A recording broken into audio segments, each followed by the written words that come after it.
Hello and welcome to the Film Pulse podcast. This is episode number 187.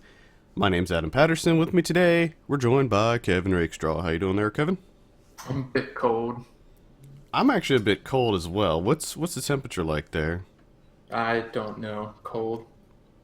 Yeah, I was I out. don't know the numerical value of it. What if but the computer it's was a chilly. beautiful object? Oh, Instead of it being there's in some the right kind hands, of it was trailer in everyone's happening hands. right now. I don't understand. What you make isn't A trailer for the coldness? No, there was a trailer for. I forgot to mute the stream, so there was a trailer for Steve Jobs playing. I was like, where is that coming from? Why is Michael Fassbender talking to me? I All think that plays throughout. Just in the background throughout the entire thing. No, it won't. Everybody would be able to hear it. That would be bad. Everybody watching would be able to hear it. Peter Travers calls it a new American classic. Yep. Give me Peter a Travers. fucking break. New American classic. Jesus. Yeah, it's a bit cold here too. I was out and about yesterday walking around and yeah, it was like 52 or something. I was like, what is this? Yeah, I don't like it. Yeah, I don't like it either. All right, this week on the show, got an indie comedy sandwich planned. So we're going to be talking about A Wonderful Cloud, which for some reason that's one of those titles where I consistently forget the name. I consistently forget the title. Like when I was getting my notes ready and stuff and logging in on Letterboxd, I kept forgetting. Like, wait a minute, what is it? What is the name? Did we ever find out what's the release date for that? Okay. I think that it's available now on Microsoft devices. But What, on Zunes? no, like on Xbox maybe. I don't know. I looked it up on wheretowatch.com and it says Microsoft and then it has the price. But all the emails that I got about it say next week. So Yeah. it'll definitely be available in limited release and on video on demand next week. It might be available on Microsoft this week. I'm not exactly sure. We're also going to be talking about Beasts of No Nation, which premiered on Netflix and in theaters this weekend. And we're also going to be talking about L for Leisure, and that's available on the L for Leisure website, so you can see it on there. We're also going to be going over some of what we've been watching this week's movie predictions, new on video on demand, DVD and Blu-ray releases. Thank you so much for being with us, whether you're watching on the live stream or if you're watching or listening to the replay or the audio version. We're excited to have you with us. You can tune in every Sunday morning, normally. Sometimes we have to rearrange it, but Yeah.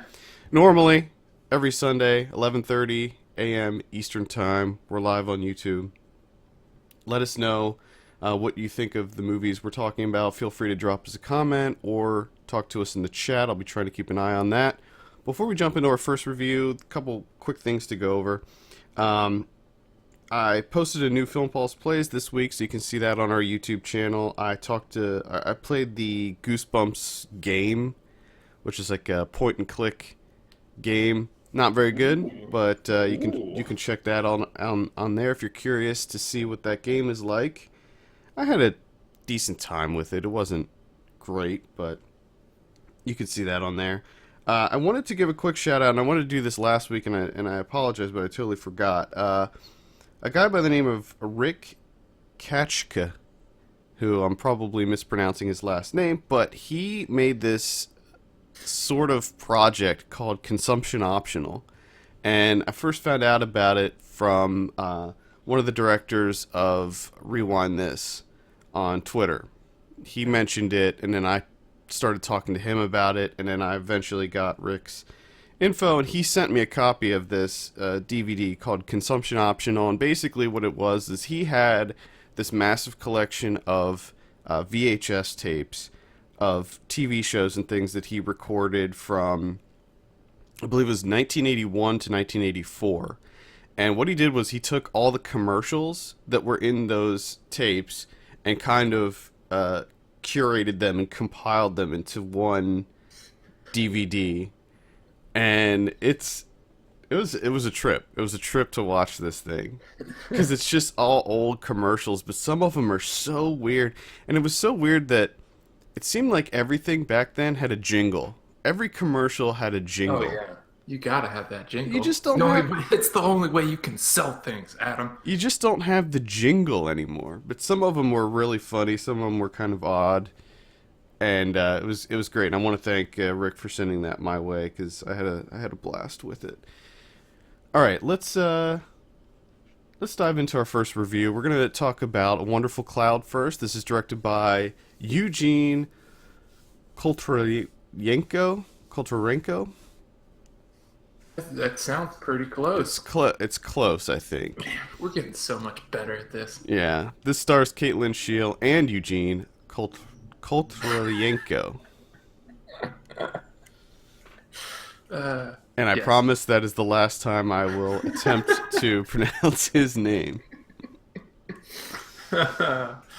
So, I do have a synopsis here. Let me go ahead and read this. Spend 72 hours with Caitlin and Eugene, ex-lovers, cum business partners, as they navigate the future of their relationship.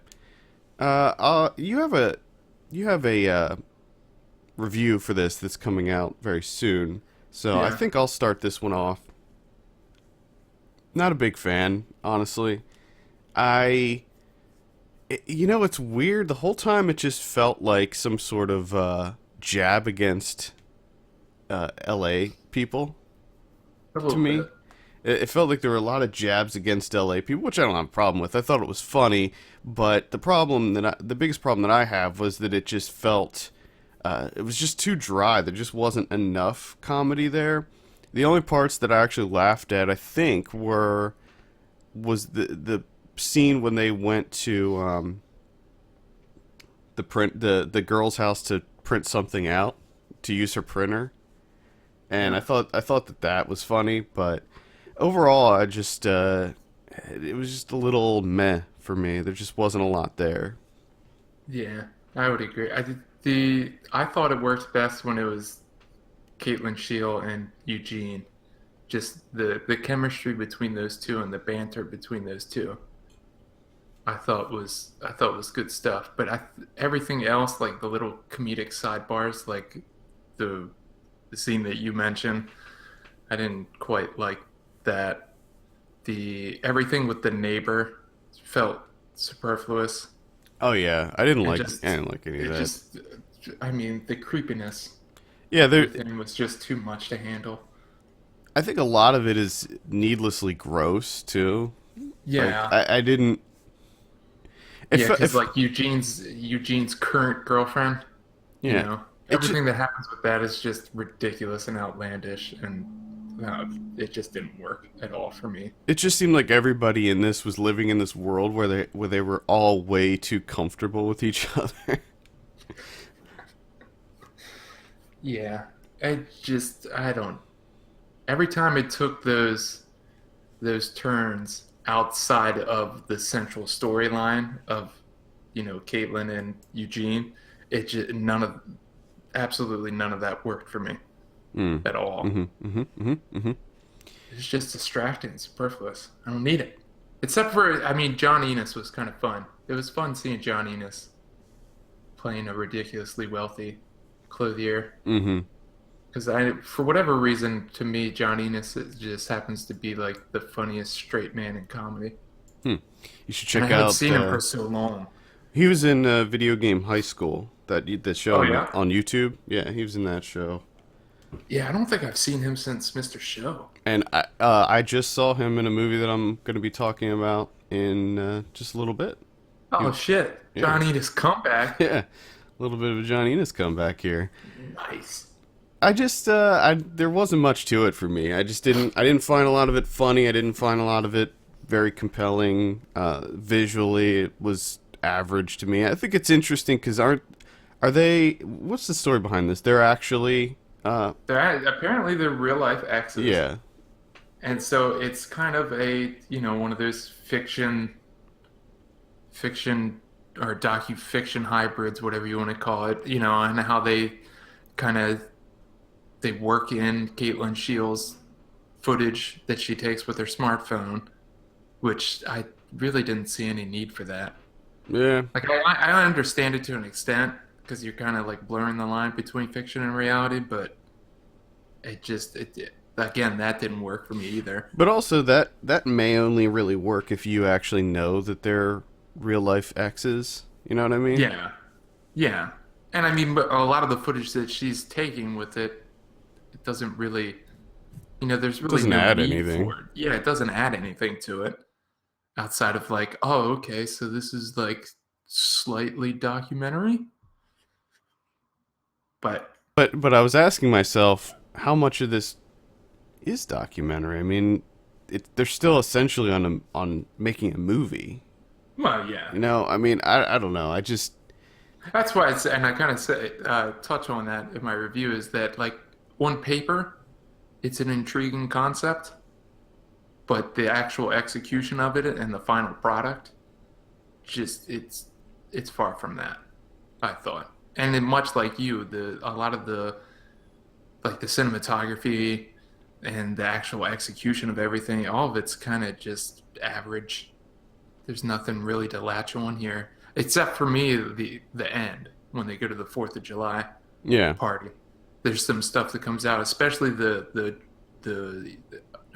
drone footage that he uses, Yeah, at the which I end. thought was fantastic. I liked But it. it's a bit too little, too late. Yeah, yeah. I agree with you on that. I just don't have a lot to say about this one. It just felt like a very generic indie comedy to me. There was Yeah, not a lot that stuck out. I mean, the only stuff that really stuck out for me was the gross out stuff.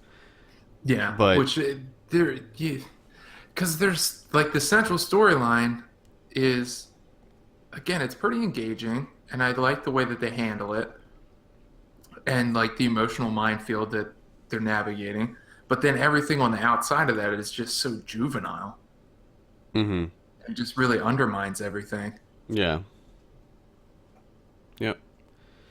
So I'm with you. There's not a whole lot to say with this. It's pretty it's pretty forgettable, Yep. unfortunately. Yeah. Unfortunately, I'm struggling to come up with more things to talk about in this review, and I can't even. And I just watched it last night too, and I'm like, yeah, I'm not sure. I'm not sure. I don't know what to say. What about, licking armpits? Licking Licking them arm, licking some armpits, pooping in some shoes. Probably, Sure. probably shouldn't. That's a little bit of a spoiler, but Yeah, but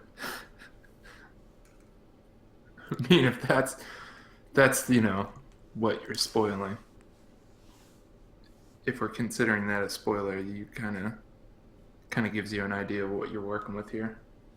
now, what I'm wondering is, do the two of these people, do they live in New York or do they live in L.A.? That's what I'm wondering. I don't know. Like, did she actually end up moving to L.A.? Was he living in L.A.?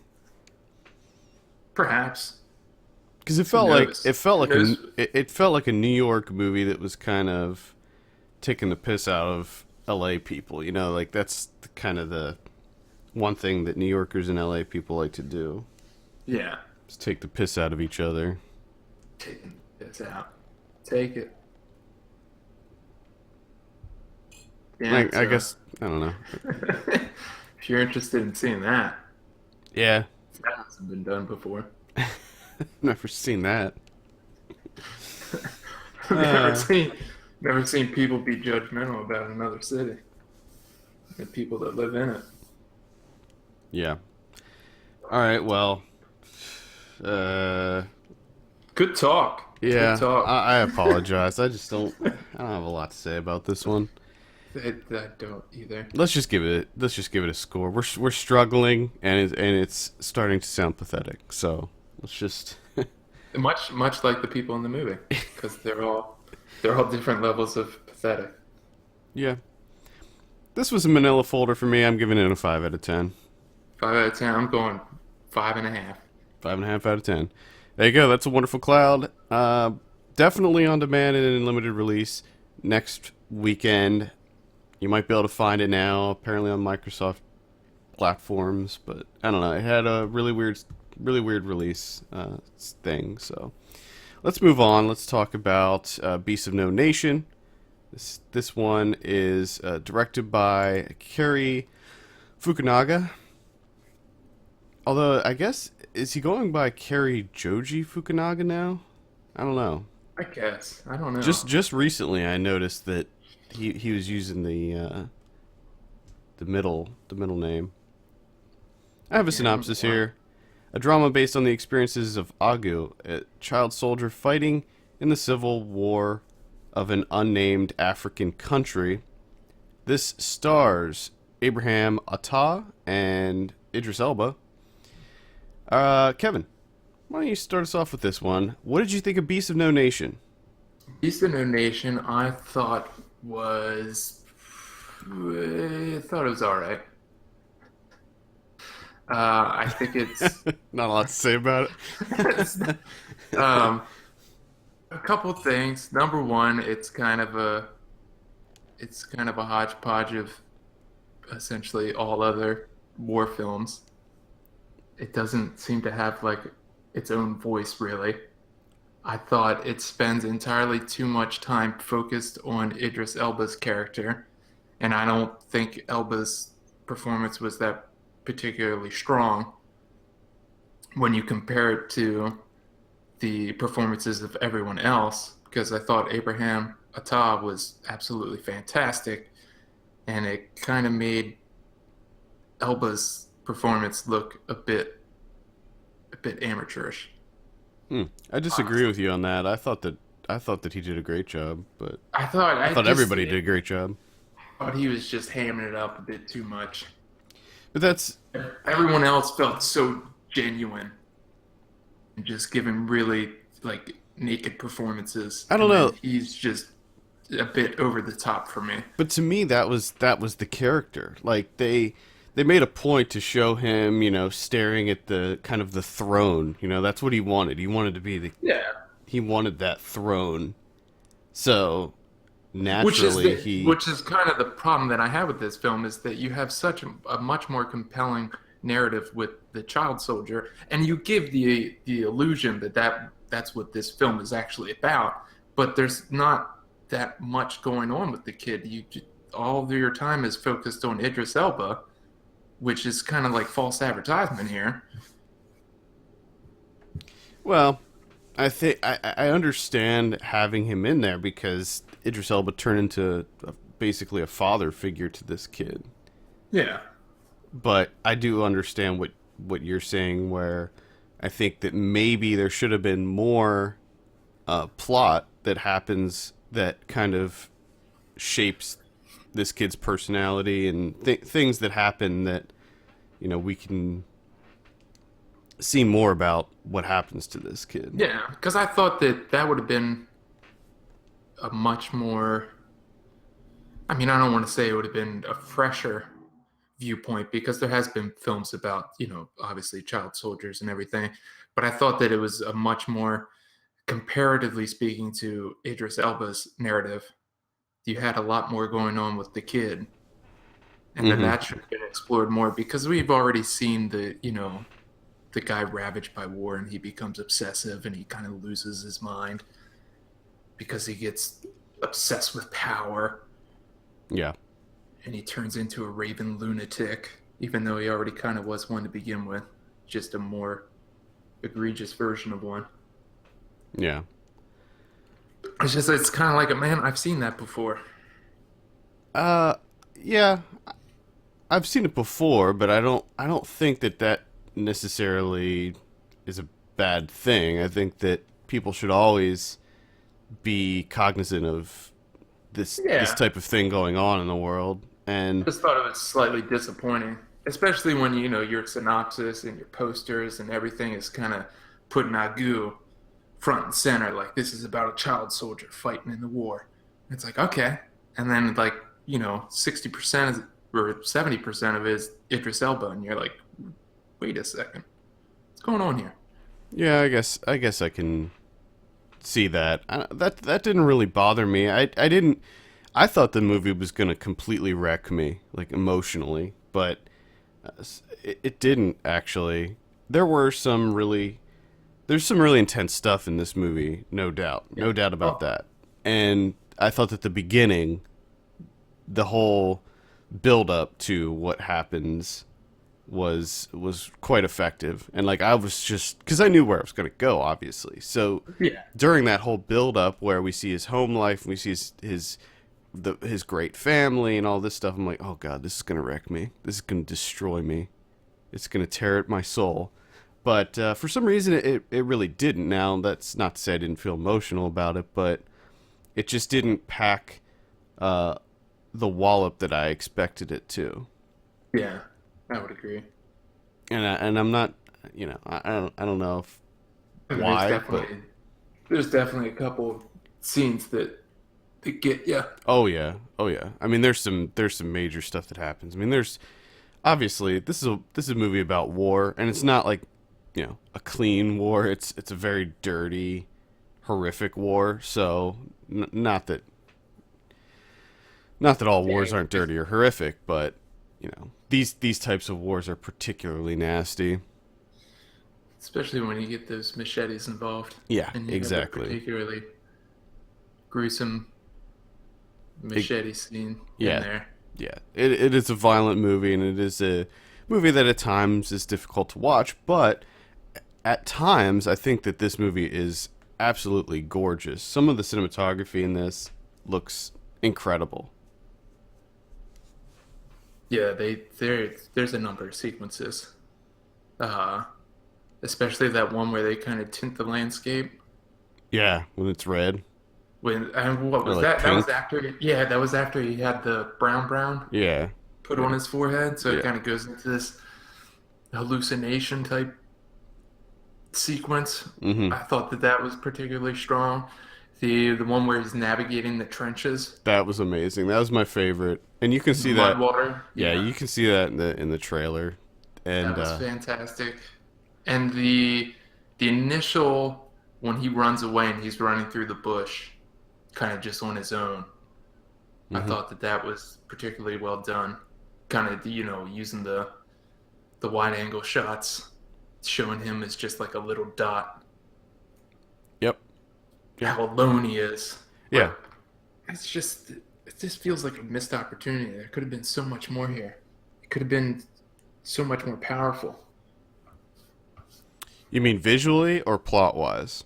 Plot wise, along with the visuals, because you kind of have the visuals there, but kind of like you're saying, there's not that emotional impact. Yeah, yeah.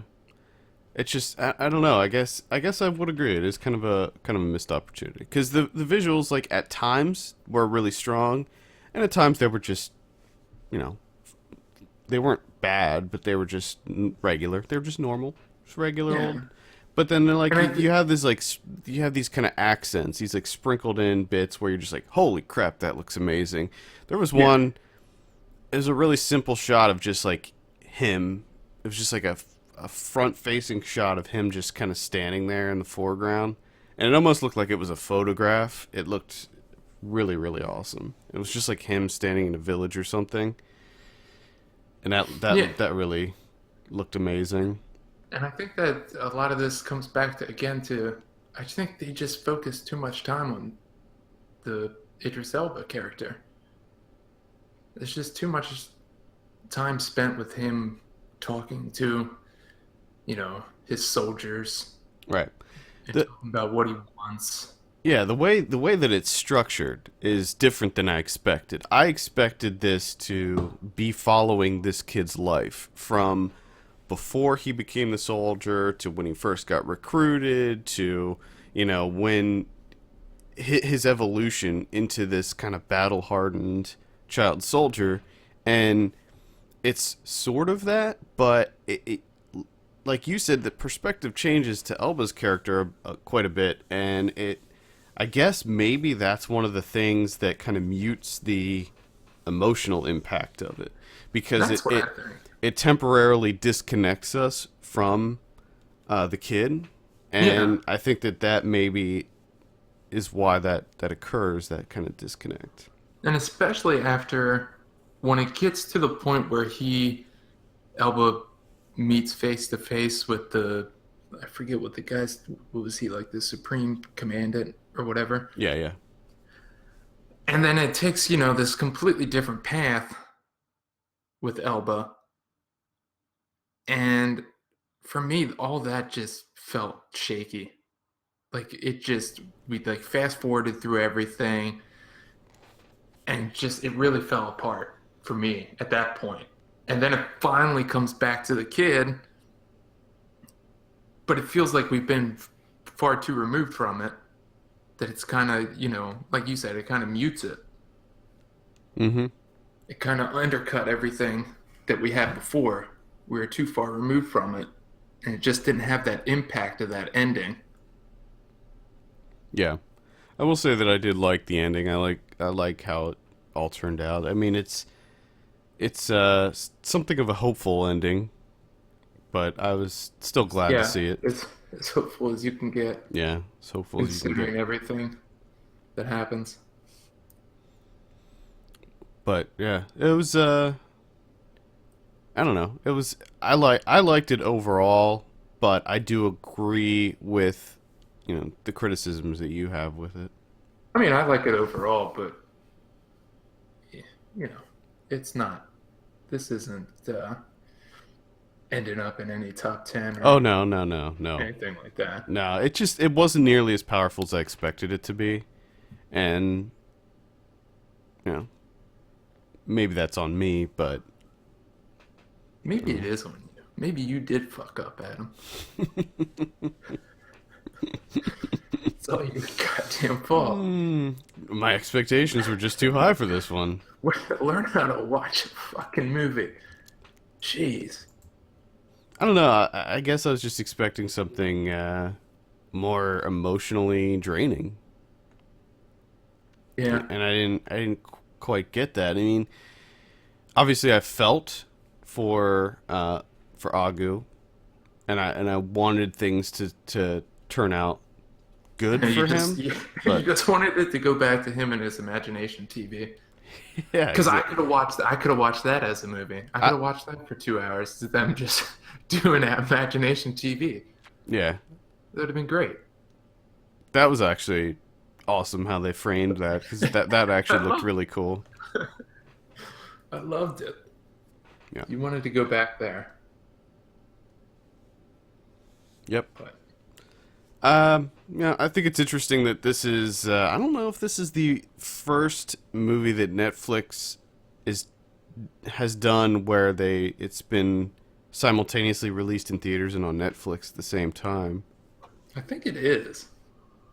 It's interesting because I feel like this is a movie that easily could have just come out in theaters, Yeah. and because I don't know if that if it still qualifies for awards consideration because it came out on Netflix at the same time. I'm not sure how that all works. Oh, I'm sure the studios aren't gonna let that work out. I'm Yeah. sure they'll have some sort of. But who knows? Well, Who knows? there's They probably might be forced to, but right, because there's probably nothing written about that yet. it's just. I mean, I thought it's great that I'm able to see it Netflix day of release, but with it being a war movie, this is something that you need to see on a big screen. Right.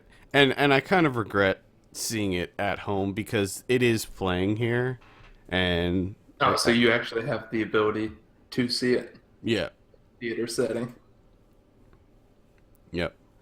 which that obviously that could play a part. It could play a big part, yeah, because I'm usually more emotionally attached to a movie. You're more immersed into the Right, experience exactly. when you're in a theater setting. And That's the beauty. That's the beauty of a movie theater. right, when you have the giant screen, the loud, the great acoustics and the great sound, and Yeah. it's way more immersive. That's the entire magic of cinema. It's kind of based around that. It's that you go into this dark room with strangers Mm-hmm. and nothing else exists except for what's on a screen. Yeah, so maybe it would have been more effective. I mean, that's there was I guess it was this week, and this is getting going off on a little sidetrack, but I don't know if you saw that Tarantino is releasing two different versions of the Hateful Eight. Yeah. And the 70 millimeter version is actually longer. It's an extended version of the film, and it's actually going to have an overture and an intermission in it. And with the multiplex version, he's actually adding more cuts into a lot of the scenes because, as it turns out, a lot of the scenes are very long single take shots, and he feels like it's not going to translate as well in the multiplex, so he's cutting it up differently. Whereas the 70 millimeter version, which is designed for the large screens, is going to be longer takes in the scenes. So I think that, just going back to the whole theater thing, I think that there is something to be said about the theater experience. I mean, a lot of people could, I could tell you about when I saw, what was the Avatar, James Cameron's Avatar, and I saw it in the theater, saw it in a giant theater in 3D, and I thought it was incredible. Saw it at home, thought it was garbage. Oh yeah, I mean, yeah, especially with those types of spectacle movies, you kind of castrate them a little bit when you watch them at home. Mm-hmm. It's not the full experience. Yeah, so I think with Beast of No Nation, yes, I think it would have been more impactful if I saw it at a theater. But with movies like this, I think that they need to be able to stand on their own, regardless of the format that you see them in. Yeah, Because a film like this is designed to, it's not about the scenes of war. It's about the impact the war has on the main character, who's a child. yeah. So Which unfortunately you don't get to see much of. You get to see maybe, I don't know, three major scenes that happen, 3 or 4 major scenes that happen, and then the rest of it is just him kind of internally dealing with the stuff that he's been through. So maybe if there were more like set pieces or specific things that occurred to him during this. For me, I just wish it would focused solely on him, and that we didn't have the big ticket attraction of Idris Elba kind of taking over. Yeah, I thought it would have worked much better. Yeah, although I will say that I thought that Idris Elba did a great job with it. I thought, I mean, don't get me wrong, I thought he was good, but just, unfortunately for him, comparatively speaking, everyone else around him gives such great performances. Well, but... And he just kind of sticks out like a sore thumb. Yeah, because he's Idris Elba. I mean... Well, yeah. I mean, maybe if some of these other actors in this film were people that you knew, maybe they would stick out more, too. I mean, Idris Elba's a big Hollywood name now. Yeah. So I think just because you knew him could affect that. No, definitely. But either way, I thought he nailed the role, and I thought everybody did a fantastic job. So, in summation, visuals on point, acting on point. I like the music a lot too. Actually, the score was pretty good. The score was really good. The only thing that was lacking was kind of just a little bit lacking in the plot and storytelling department. Yeah, the emotional weight just wasn't there. Yeah. All right, let's go ahead and give this a score. Kevin, what are you going to give Beast of No Nation? Beast of No Nation. I'm going to give you a 6.5. I'm going to give this one a 7. All right. I was thinking 7. I was thinking. Yeah, it was solid. Wasn't quite what I expected, but still a solid watch. Let's move on and talk about our final film of the day, and that's L for Leisure. This is directed by Whitney Horn and Lev Kalman. I have a synopsis here. Art house comedy set in 1992 to 1993 following awkward graduate students on vacation all around the world. Now, with this one, I'll start it off because you have a review for this up on the site. I hated this for not overall, but I hated this for the first probably 5 to 7 minutes. I could not stand it because I gotta say this, I was really excited for this one just because I had no idea how it would go with you. well, I didn't know. You told me about it, and I had no idea. I didn't read anything about it. I didn't know anything about it. I just went in completely cold. And for the first like 7 minutes, I'm like, "What the? This is the worst acting ever. What is going on here?" It felt like a Tommy Wiseau film or something. It felt like some kind of weird like training VHS tape that companies give out to new employees. It was just the most horrid acting, and none of it made sense. I'll tell you the thing that turned it around for me was the Snapple scene towards the beginning. That Snapple scene. That's kind of what, in all honesty, that's kind of what got me too. That's Because I knew a little bit about this movie and what it was going for and everything, and much like you, at the beginning it was kind of shaky ground, and I was like, man, I'm not feeling this.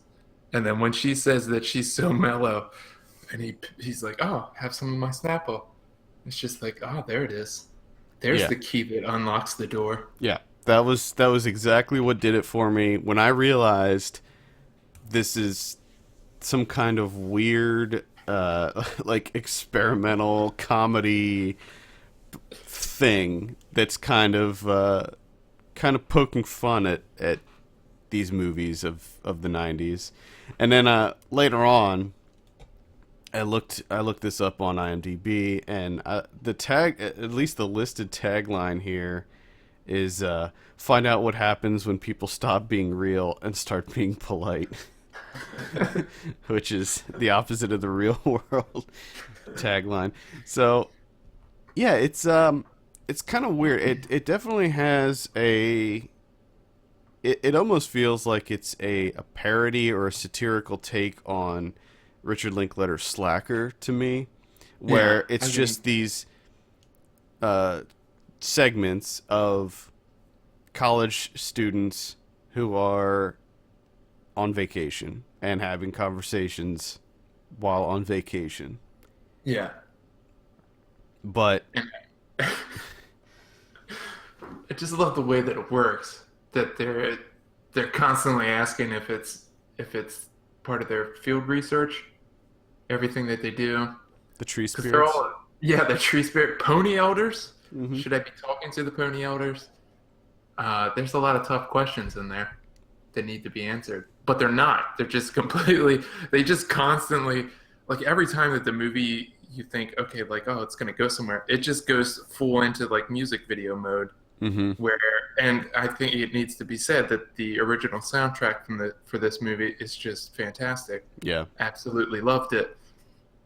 And it's just because it kind of mirrors what they themselves are doing, where, instead of doing any of their graduate work or any of their intellectual research or studying that they should be doing, they just keep having fun. Yeah. They're just boogie boarding and Fucking boogie boarding is crucial. they're just boogie boarding Like it up. when they ask her about her tree spirit, like what have you learned?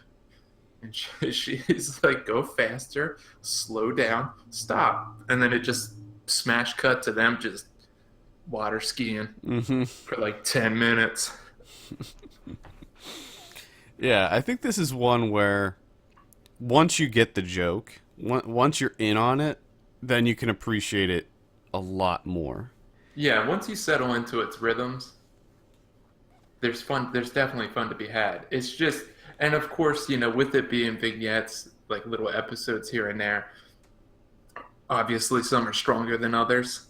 The one that was that I did not like at all, and I thought was it was way longer than the others, was the one where they met up with the girls Yeah. and had that where they were daring each other to do stuff. That one didn't work for me, except at the end where they show the koosh ball laying on the ground. That worked for me. But They saved it with the koosh ball. yeah, but that one felt longer than the others, and I was just ready for that one to be over. That Yeah. segment, I was like, all right, I'm done with this one. But the others, for the most part, I thought. And Were, the two that were the strongest for me were obviously the fucking around with jeans. yep. Oh my god. That was just everything that happens in that segment. That's the best one. Like, why do they have so much nutmeg? Like, that's 10 bags of an nutmeg. egregious amount of nutmeg to have. There's no need for that. Even though they're making like 8 pies, which again, why are you making that many pies? But pies are great. It's understandable. I don't know why you have like 8 bags of nutmeg though. So they, get high, and then the guy just shows up and he's talking about getting bags of jeans, which didn't make any sense, but I was for it. But they gave him jeans and $100.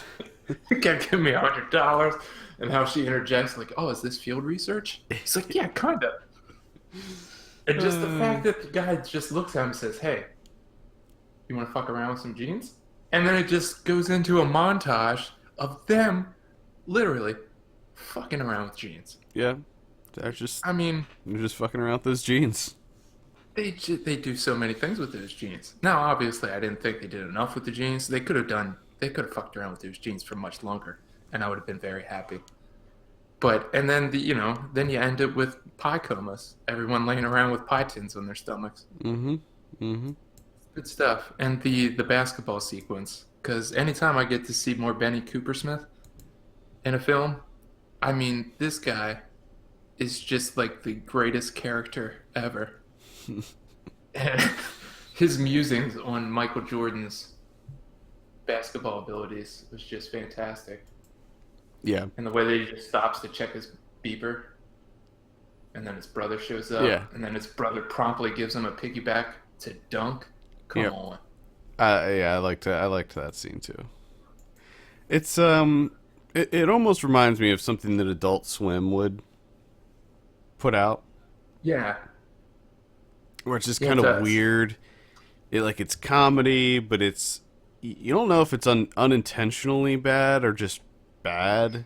It's really weird. It's kind of hard to pigeonhole this one. It definitely is. I mean, for me, I don't know how it was for you.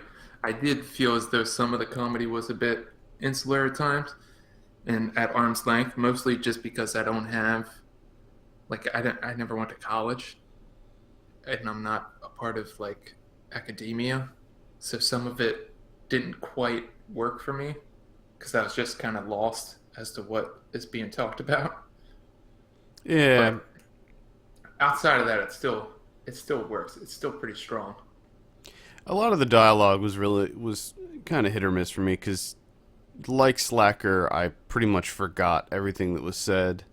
All the quasi deep conversations that they were having, I pretty much forgot all that stuff as soon as I watched it because it was just pointless to me. But I don't know. I think that's part of the design. Is Yeah. they're talking about nothing. They're trying to have these like deep philosophical conversations, but they're just talking about nothing. And I think that's part of the joke.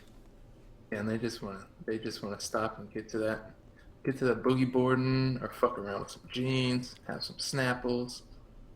Some crystal clear Pepsi cocktails. I was really surprised that we didn't see any wine coolers being consumed. Yeah, there I was was no wine. fully coolers. expecting some B&J in there, wine coolers. Oh man, B&J. Shit. There's a lot of 90s things in there. A few times there were some 90s things just for the hell of it, just to throw in some more 90s references, which I thought was fine. I loved it in the basketball scene when they just broke down into song. They're playing basketball and they just started singing. Was that? I think it was a Mariah Carey song. Oh god. Ah, That was funny. yeah. And then I just love the weirdness too of the laser tag sequence. Yeah, that It was odd. starts off with, like, they keep cutting to it, and it's just like overly stylized, and it's just kind of random, and then it starts to get really weird, which I thought was fantastic. It's a good time. I Yeah, had a good time. it's only 74 minutes long, so which I was thankful for. I don't know if I could have taken much more. I No, think I no. think the length is good. It probably could have even been a little bit shorter for me, but And I think that they kind of, it's almost as if they know what they're doing, yeah, can easily outstay its welcome and kind of start morphing into grading. yeah, So, yeah. Something that Linkletter didn't seem to know in Slacker. well, yeah, because I couldn't even get past 5 minutes, actually. So, it's like, oh shit, it's just full on grading. No, thank you. Yep, yep. I think I had to try several times to get through that one. One of these days, I'll give it another shot, but I just need more Benny Cooper Smith. I'm just gonna throw that out there. I just have that guy talk. Just have him talk, because everything he says is humorous. Yeah, and he was I in don't know why. several. Even when he's not trying to be funny, he's just funny. He was in several of those segments, wasn't he? Yeah, Because they mix it up. Like sometimes certain people aren't in the segments, but I noticed that Blake is in a bunch of them. Blake's in a lot. Bro Estes. Oh, jeez. His name in real life is Bro Estes, and he plays a guy named Blake. I mean, what? This is like the most 90s sounding names ever. Oh God. Yeah, L for Leisure, I recommend that. Go Recommend it to. as well. I do. I love because this is on. You mentioned it earlier on their website, but it's Mhm. through that VHX platform, Yeah, yeah. which I just kind of discovered because of this, and I gotta say, I like it. I like it a lot. I feel like there was at least one other movie that I saw through that VHX platform. Maybe it was something that We was must set. have, I think it was. because it did look kind of familiar. I think maybe we got a couple different screeners through that, but yeah, I actually liked it too. So I love the idea that it's essentially whatever the money, the proceeds, or whatever goes straight to them, hmm and how they have a couple of different. Because I think, like, with this movie, there's a package where you can buy it, and you also get like the soundtrack, yeah, which yeah, yeah, I definitely suggest checking out. Because man, that soundtrack is something. yeah. I It's loved it. it's a really good soundtrack.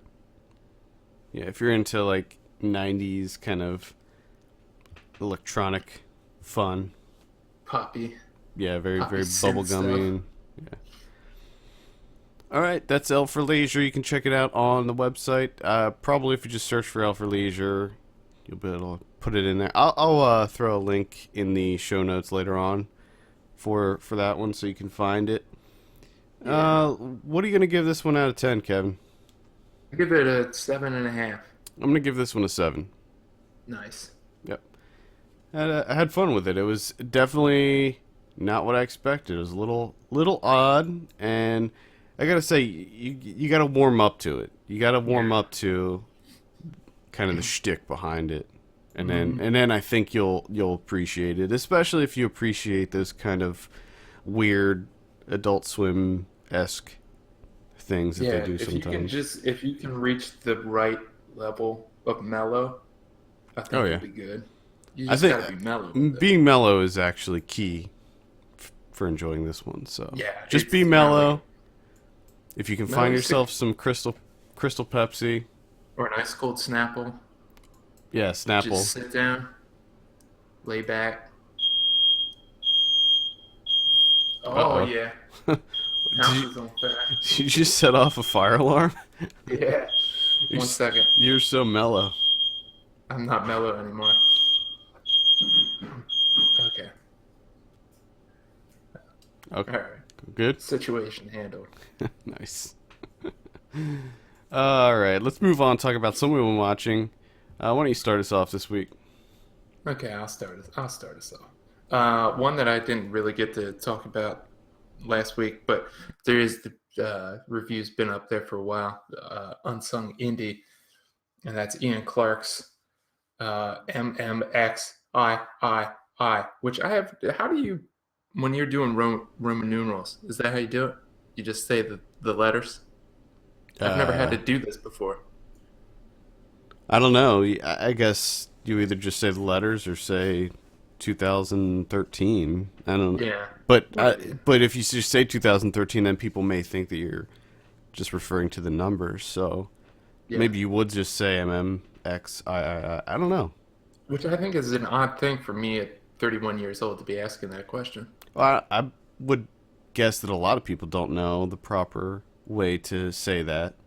Plus, I don't, I mean, maybe There's Google right there. Like I could look it up in a matter of 2 seconds and get an maybe you answer. would just say 2013, but just clarify that it's in Roman numerals. But then Yes. again, a lot of people that you talk to probably wouldn't know how to write that out in Roman numerals. No, probably not. Well, anyways, let's get to the film itself. The This is oddly enough came out in 2013, so I imagine there's some sort of correlation there. This is an experimental film of sorts that's relatively short. I think it's only like a little over an hour, and it's mostly about Ian Clark himself searching for like the perfect image, trying to capture like the perfect shot, and it's a large majority of it is just still frames for long durations of time, just fixed on one image, maybe clouds, maybe a field, a Hmm. tree, something, and it just kind of lets the time go by and the changes of light and everything. And then he starts to implement other, you see some like behind the scenes of them like actually working and planning out the film that they're making. So then it starts to take this turn where the camera kind of goes into the search itself and kind of focuses on him trying to find these images. And it provokes a lot of thought. At least for me, it did, because I'm kind of obsessed with that myself. So that kind of obviously helped a little bit. But Hmm. it's a very interesting film, and I mean, it's a little over an hour long, and you can watch it for free on Vimeo. Oh, okay. So I highly recommend this one. It's quite interesting. All right. Check that out. MMXIII. That's probably the best way to say it, Real because quick like that. because that's how you would Yeah, want to search for that. You would you type it in that little address line there. right. I saw a documentary called "Call Me Lucky." This is directed by Bobcat Goldthwait, and it's Okay. about the comedian Barry Crimmins. Do you remember him? I He don't was think I do. he was sort of big in the '90s. He was in the same kind of stand-up comedy scene as like Patton Oswalt and David Cross and Margaret Cho and Stephen Wright. He was kind of in that Boston comedy Yeah. circuit. Um, Obviously, Bobcat Goldthwait too. Really, really interesting documentary. It starts off as your typical kind of talking head doc about this comedian and his background and his work, his comedic style, because he's also kind of an activist, and obviously that bleeds over into his comedy.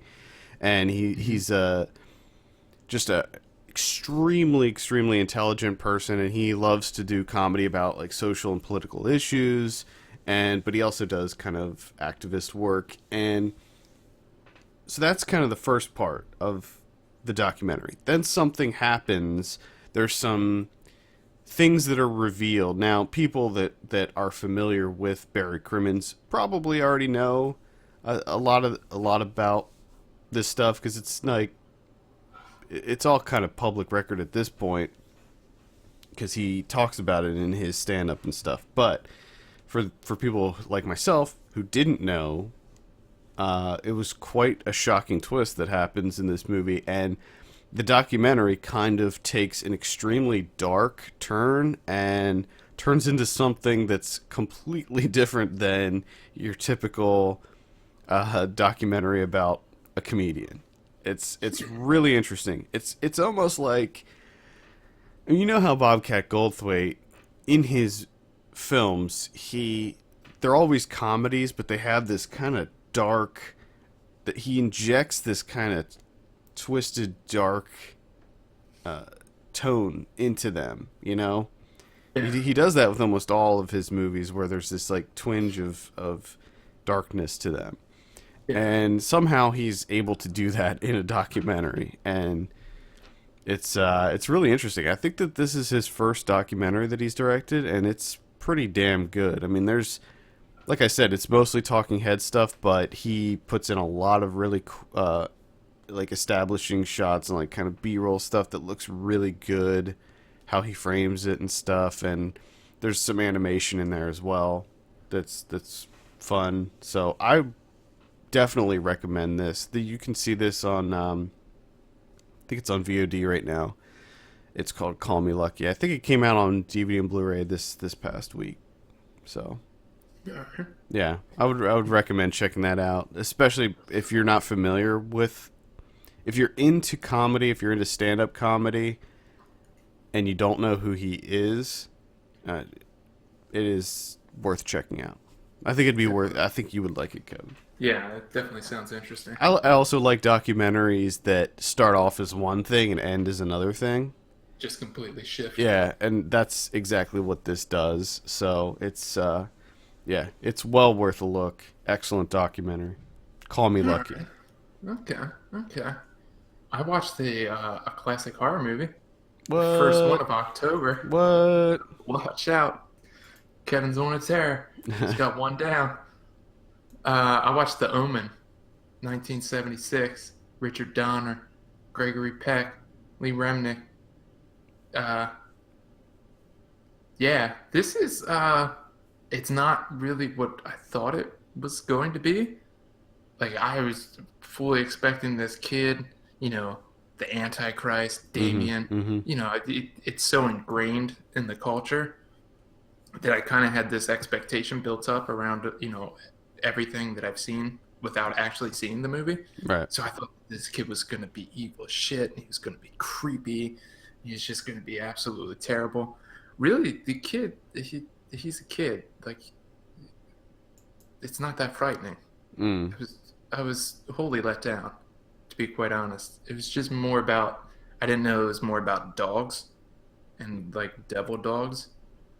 Devil dogs. But devil dogs. There's just, for me, there wasn't that much. There's no atmosphere. It wasn't creepy. It wasn't terrifying. It wasn't horrifying. It was just a slightly interesting film about the Antichrist. And one of the things that I thought was fairly interesting was the how he kind of comes across all of this through the journalist photographer taking pictures and kind of getting this, like, the omen of what's going to happen to people. And when he shares it with Gregory Peck, and it's pretty good when it's working in that vein where it's kind of this investigative drama. But the thing that I don't understand is, with this guy being able to take pictures of how people are going to die, is how does Gregory Peck not immediately say, like, okay, let's take pictures of everyone I know and love so we can know what's going to happen. Yeah. But he doesn't do that. Instead, he goes to Rome and tries to figure out where this kid came from. To me, it was okay. I was really let down. Really let down, to be honest. Just, I don't know what I'm missing here. Well, I honestly don't remember anything about this movie, so I can't tell you. There you go. It's definitely not like one of my go-to horror movies to recommend to people or anything. So, yeah, Yeah, it's definitely not on my list either. It was a that's the Omen. eh. Maybe one of the many sequels will do it for you. The one with what's his name, Sam Neill. Maybe that one.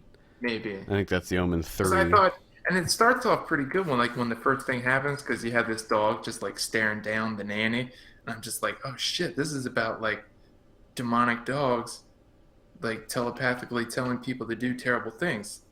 What a concept!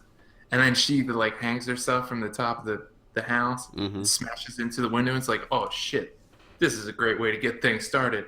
But then that was the high point, and it never really went anywhere. It just became disappointing. I saw Goosebumps. Oh, you got them goosebumps? Yep, I went to see Goosebumps.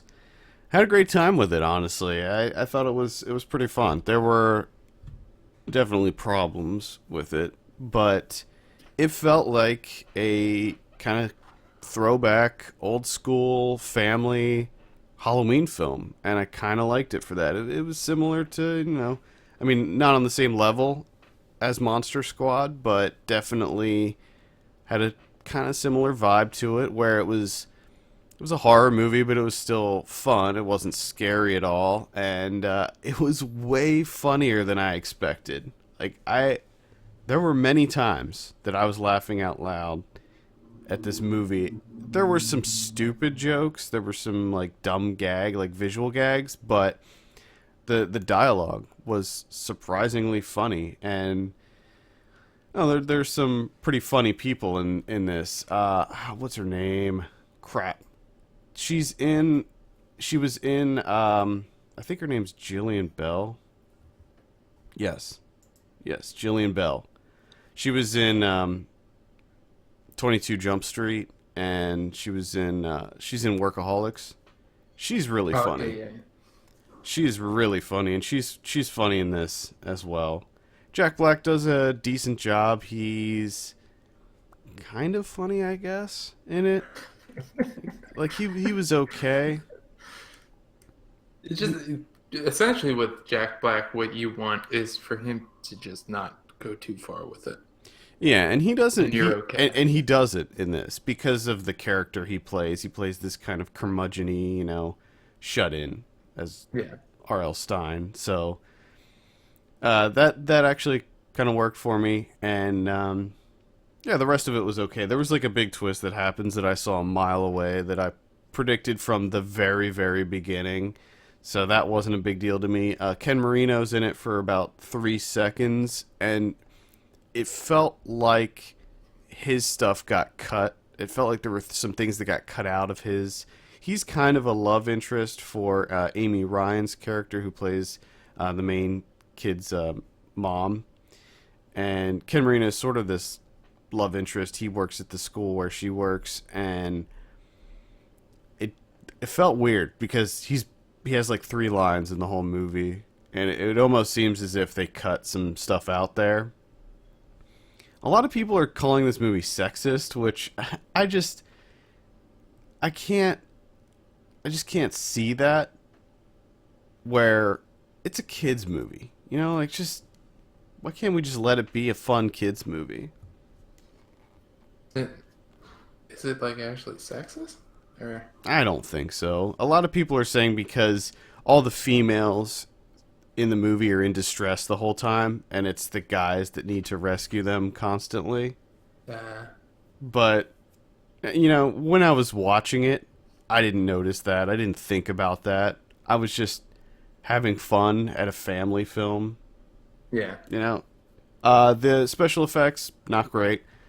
Some of them are actually quite good. The scene with when the garden gnomes are attacking them, that all looked really good. But there's like a scene with a werewolf and a yeti and a giant praying mantis, and those were not great. If you're into the Goosebumps books, obviously tons of references to pretty much all the big Goosebumps books. Not Say Cheese and Die though. I was disappointed. No Say Cheese and Die reference. Oh, which was my favorite one. oh man. So I'd say, if you have kids, go check it out. If you were a fan of the Goosebumps books and you want some nostalgia, check it out. It's not nearly as bad as I expected it to be. And yeah, I had a lot of fun with this one. So, Goosebumps in theaters. Nice. I have two short films that I watched, both from director Ricky D'Ambrose. Pilgrims, which is the first one of his, and then the one that came out this year. It might still be on nobudge.com. I'm not 100% sure. I don't know how long it was supposed to be on there, but that's where I watched it. So, and I have a review up for 6 Cents in the Pocket, which has a link in there, so you can check and see if it's still there. But this is quite something. 14 minutes long. Played, I think, the New York Film Festival, and it got a little bit of buzz out of there. And then finally getting to check it out on No Budge, and I gotta say, I was impressed between this and Pilgrims, and they're both kind of the same style. It's got this Bresson feel, but in my eyes, much better, much more refined. And man, it's different. It's really different. And that's probably the number one thing that I love about it is it's really difficult to try and find something that's comparable to what you're seeing style-wise. I mean, the closest that I can come would be like a contemporary, like Sabbatical. It kind of feels like that, and it has this like really somber tone to it, but it's kind of playful at the same time. It's different. I highly suggest it. I mean, even at 14 minutes, it's one of my favorite films of the year. And this is specifically 6 Cents in a Pocket that you're talking about. Yeah. I mean, Pilgrims is a lot. It's a lot of like with 6 Cents in the Pocket. It's, the same exact style, the same kind of structure, but 6 Cents in the Pocket is just a more refined version of it. I mean, the storyline's a little bit different, but the style is definitely more refined. And it's just it's an improvement from Pilgrims. Pilgrims is still a decent short, but leaps and bounds better with 6 Cents in the Pocket. Now, are both of those on No Budge? Both of them are on No. If you go to the link that has 6 Cents in the Pocket, you can watch that there, and then in their little blurb about the film, there's a link for Pilgrims in there. Oh, okay. So you can see both of them. Cool. So check that out. I'm going to give those a watch today since they're short and breezy. Short and breezy. I saw The Green Inferno by Eli Roth. Oh, boy. Yeah. Not a big fan of this one, unfortunately. I like, and I've talked about cannibal movies on the show before. I like cannibal movies of the early 80s. The only problem I had with all of them is almost every single one of them, in fact, I think maybe every single one of them, contained real animal killings, and those were always the big turnoff about that. Fortunately, The Green Inferno does not feature any real animal killings, but the influences are there. I mean, the Green Inferno is the same title as one of those cannibal movies, and it's the problem that I have with Eli Roth's movies is he likes to employ a very slow build-up. He likes to establish the characters. He likes to establish the relationships of the characters. He builds the plot, and then he releases the fury. The problem is the characters are always bland and generic, and the dialogue is always bad. It's always just the most laughable dialogue. And recently, the actors that he's been employing, mainly his wife, and I apologize, but they're just not very good actors. They're just not very good. And his wife is not. She's not horrible. He's married to Lorenzo Izzo, she's in this. She was in Aftershock, which he didn't direct, but he like produced it and was in it. And she's in Knock Knock. She's one of the two girls in Knock Knock. It just turns you off of the whole movie before it really even gets into it. Now, what happens in this movie is it's a group of students, college students, who are in this kind of activist group, and they end up flying to Peru in order to protest loggers, I believe, people that are stripping the forest. Mm-hmm. And mm-hmm. They do that. When they're leaving, their plane crashes, and everything after that plane crash is pretty exciting. The plane crash itself is brutal and horrific and very, very effective. And then obviously what happens is the survivors of the plane crash end up getting captured by a cannibal tribe who starts eating them. And that stuff, it's gory. It's really, really gory and disturbing. And some of it's pretty effective. So overall, it's really hit or miss for me. I like this a lot more than Knock Knock. And I will say that it is the best of his visually. But I think that a lot of that is due to the fact that he actually went to Peru in the rainforest and that's where he shot. Yeah. The other thing that I give this movie credit for is the fact that he actually used a real tribe down there to be the tribe in the movie, so it feels very real. It doesn't feel like actors wearing, tribal gear and pretending to be this native tribe. It really is a native tribe, and that really sells it. So, if you like Eli Roth's previous films, I would say check it out, but don't expect anything amazing in the way. Like, this probably won't land on my top 10 horror movies of the year list or anything like that. Mm. So, good year overall for Eli Roth between Knock Knock and the Green Inferno for you? No. Oh. No, not a good year for Eli Roth. I still want to like him for some reason. I don't know why. Maybe because he's always been kind of a champion of the horror genre, and I like that he's sort of like not talent wise or skill wise, but he's sort of like Tarantino, where all his movies are, very clearly influenced by classic exploitation and horror films.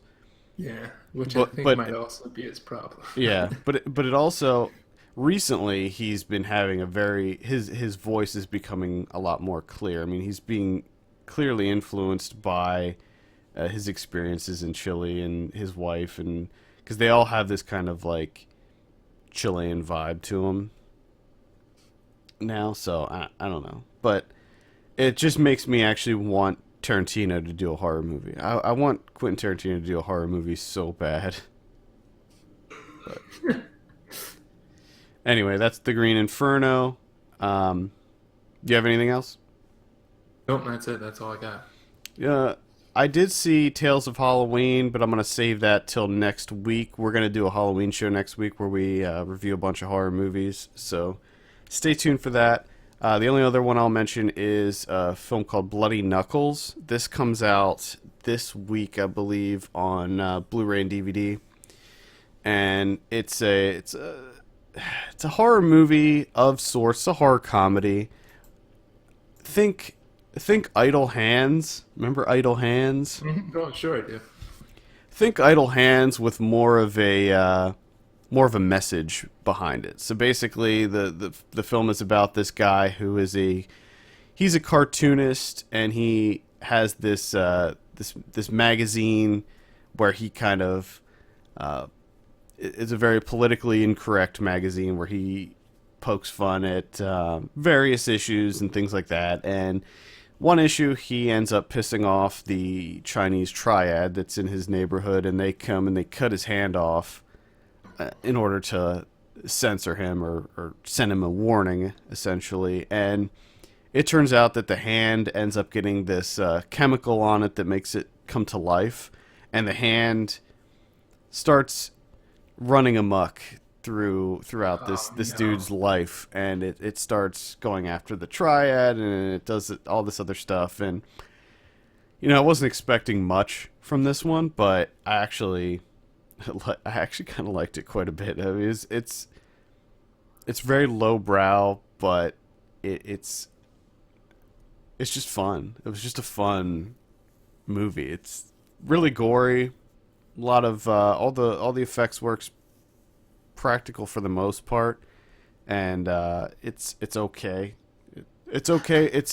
It's good for the budget that this movie has. Very low budget movie. The all the work with the hand, the severed hand that's running around, that all looked really good. Like I was pretty impressed with how they did that. So when that comes out this week, I would actually recommend checking it out. It's called Bloody Knuckles. Oh boy. Yeah, let's move on and talk about some predictions. Last week, Goosebumps. I said 69, you said 68. Actual 71 on that. Wow. 71 on the Goosebumps. Crimson Peak, I said 86, you said 70. Actual 68. Oh. Yeah, I was a little bit off on that one. I guess I just had high hopes. I have not seen that yet, but hopefully next week that'll be one of the ones we're going to talk about.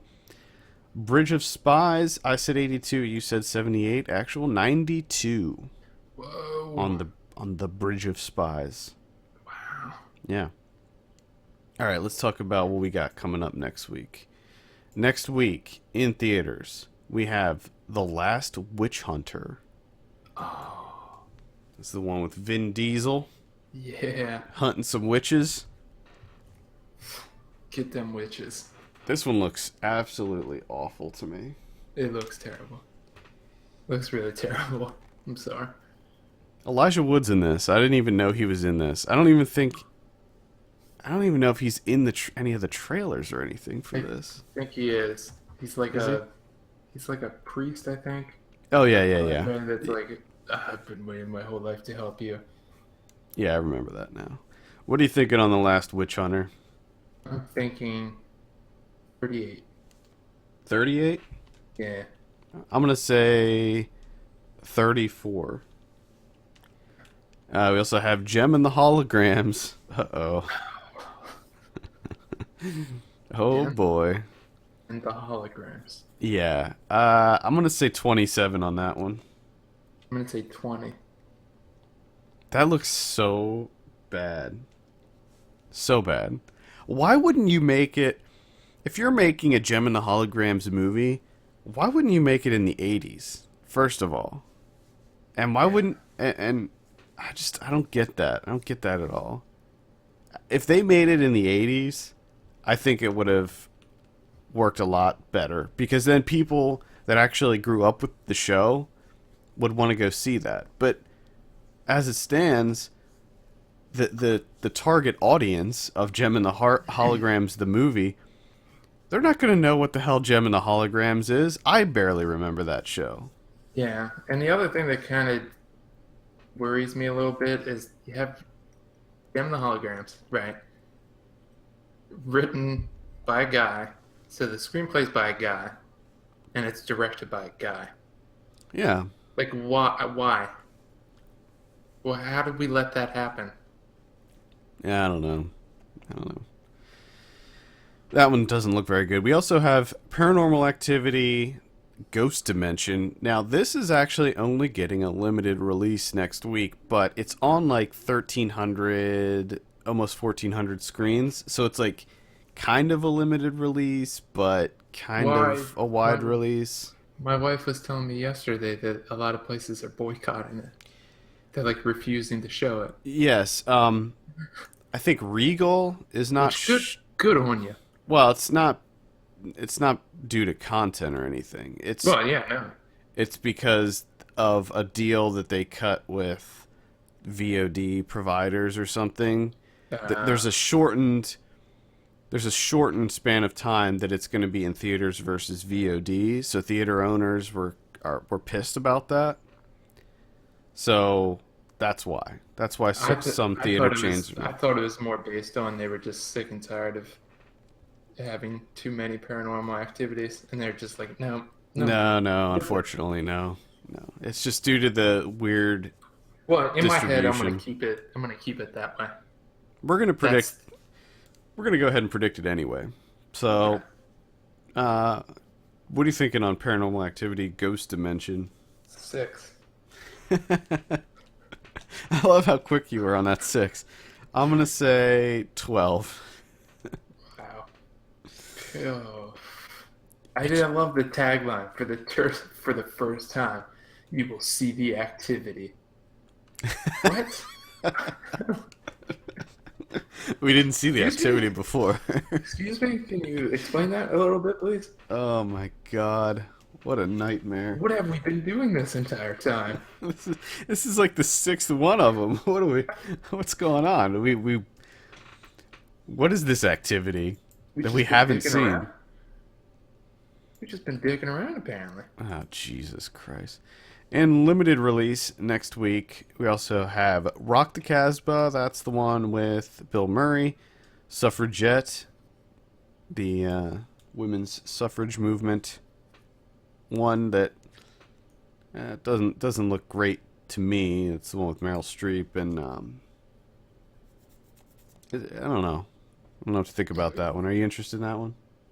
Eh, I don't know. I haven't really seen much for it. I haven't heard too much about it, so I just get the sense that it's one of those kind of standard historical yeah, yeah. by the book bullet points. Just Mhm. hit them. Yeah, probably. It is. I think it is like a fictionalized take on that, like as far as the characters and stuff. But so we also have Diffrit. It's the one that's it's like being promoted by Angelina Jolie, but I don't really know too much about it. We also have Heart of a Dog. I want to see this one. This looks quite good. You interested in that one? Have you seen anything about that one? Heart of a Dog? I have not. I think maybe I've heard of it. Check it out. I think that it's kind of right up your. It's like this experimental, weird art house type movie. So Has a character named Man Hit by Duck. yeah, it looks weird, but it also looks really interesting. So That I mean, immediately piques my interest. yeah, watch the trailer for that one. I think you'll be sold. Okay. Bone Tomahawk with Kurt Russell. Such a great title. I heard many good things about this one, so I'm gonna be checking this one out next week. I'm excited for it. Kurt Russell being a badass. I think he's fighting cannibals in it or something. I'm totally sold. Nasty Baby. That's the one with Kristen Wiig. Very interested in this one. Yeah, it seems like it's gonna be kind of weird. Like it's the one by the guy that did the Yeah. Magic, Oh, right? yes. And Magic and the Crystal Fairy. yeah. Yeah, I always have a difficult time remembering those films. so do I. Because they came out back to back and they were just, I don't know. And they were both meh. Yeah, they were both meh. Well, Magic was way better in my opinion, but I Smile Back, which is the one with Sarah Silverman. It's a drama with Sarah Silverman. Sounds Josh Charles in there too. kind of interesting. Tokyo Tribe, which we reviewed last week. We both liked that one. And Klinger, which was one that I saw at a festival a long time ago that I cannot recommend. It's a horror comedy. Ah, Oh, so many horror comedies. God. all about some horror comedies. Next week on VOD, we have Tokyo Tribe, Bone Tomahawk, A Wonderful Cloud, and All Work, All Play. The All Work, All Play one was, that's about professional video gamers. So I may check it out, but yeah, if I have time.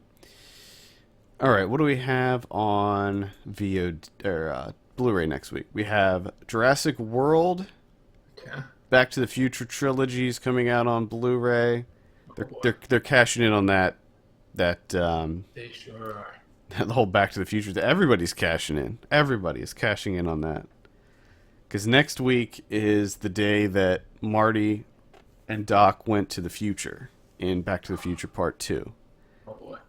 So we're seeing all kinds of crazy Back to the Future stuff. The Pepsi. Did you see that they're coming out with the Pepsi that was from Back to the Future Part 2?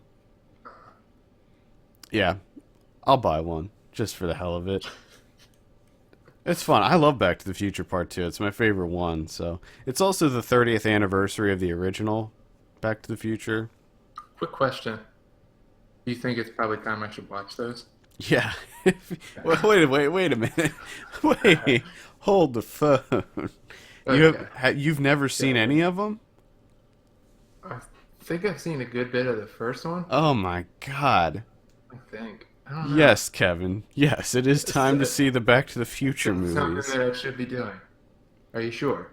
Absolutely. I absolutely love Part 1 and 2. I love. Part 3 is a meh for me.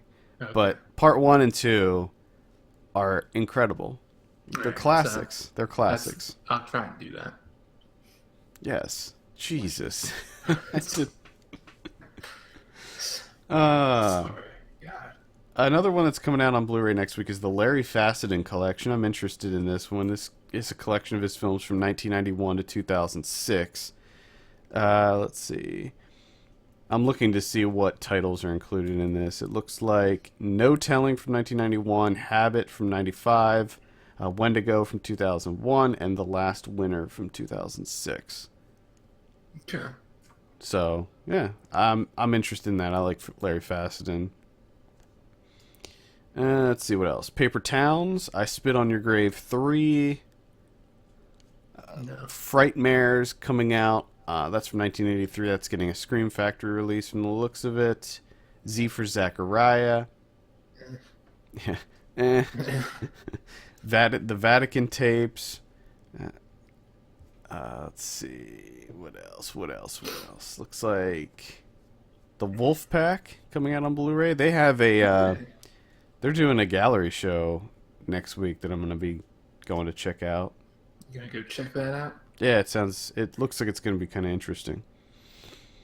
And that's pretty much it. Alright. Yeah. What do we have in the way of criterions? We have one criterion. One. And that's a Blu-ray re-release of Qui-Gon. Now Saki Kobayashi's Qui-Gon from 1965. you were into that one, weren't you? I was into that one. It's a Cool. nice little, I haven't seen this one in a while. But, this version is the original 3-hour cut that was never before released in the United States. So, that's pretty interesting. Plus, it'll also be coming out on the Hulu Plus and iTunes, along with the dual format Blu-ray DVD. Cool. I'm excited to see. This just reminded me of it. That movie, the new Draft House one that they are re-releasing, Dangerous Men. Have you seen that? The I've trailers? seen a little bit. I haven't seen the trailer yet, though. Oh, you got to watch the trailer for that. Oh my god, I'm so amped for that one. It's gonna be ridiculous. All right, I think that's gonna do it for this week. Thank you so much for tuning in. Send us your questions and topics to podcast@filmpulse.net. You can follow us on Twitter @FilmPulseNet and @FilmPulseKevin.